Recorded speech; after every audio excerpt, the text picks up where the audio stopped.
Yesterday, we brought you the story of Isiolo and its journey to become a resort city. An international airport is under construction.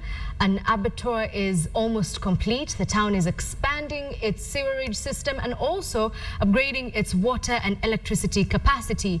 But not everyone is happy about the prospects of the resort city. And this afternoon, Rita Tinina reports on the dissenting voices as Isiolo gears up for city status. On the border between Isiolo and Laikipia, camels and cows have come to water. The Wasonyiro River has been the lifeline for pastoralists here for years. But this area, known as Noel Kenyang, which loosely translates to crocodile bed in Maasai, is about to change forever. That is, if plans to put up a dam here take off. That has also the capacity of holding around 250 gallons of water, 250 million gallons of water. A mega dam by any standards, which is expected to feed the construction of and consumption by the Isiolo resort city. But these residents are far from convinced.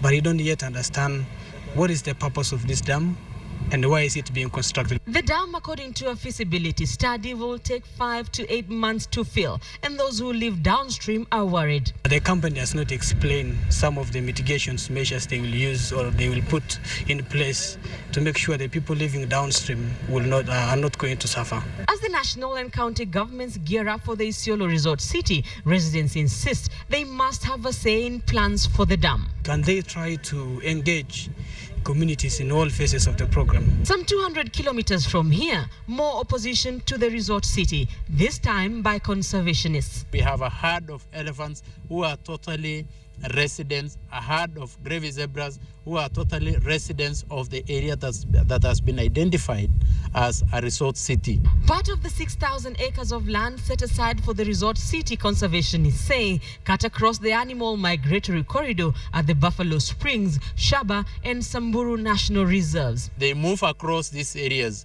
and our worry is, where will they go? Where will they pass through? Already, conservationists argue that the upgraded Isiolo-Marsabit road is taking a toll on wildlife numbers. Now, the biggest problem is that it is now tarmacked and the speed of the vehicles is just so high. Such road signs give an indicator of who has the right of way, but they have not served to save the animals. From the spotted hyena, the rarely seen aardwolf, the striped hyena, to the endangered gravy zebra, the animals are knocked down by speeding vehicles.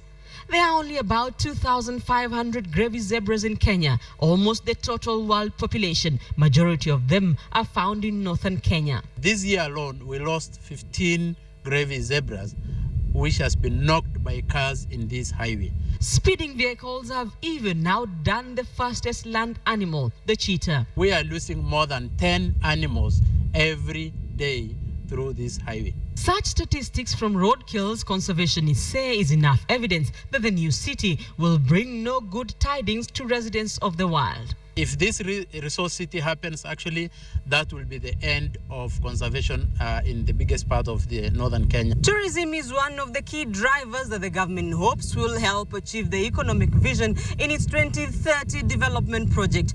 But to conservationists, setting up the resort city so close to national reserves could threaten the very existence of the wildlife that the government will be banking on to help market the resort city and end up being counterproductive in the long run.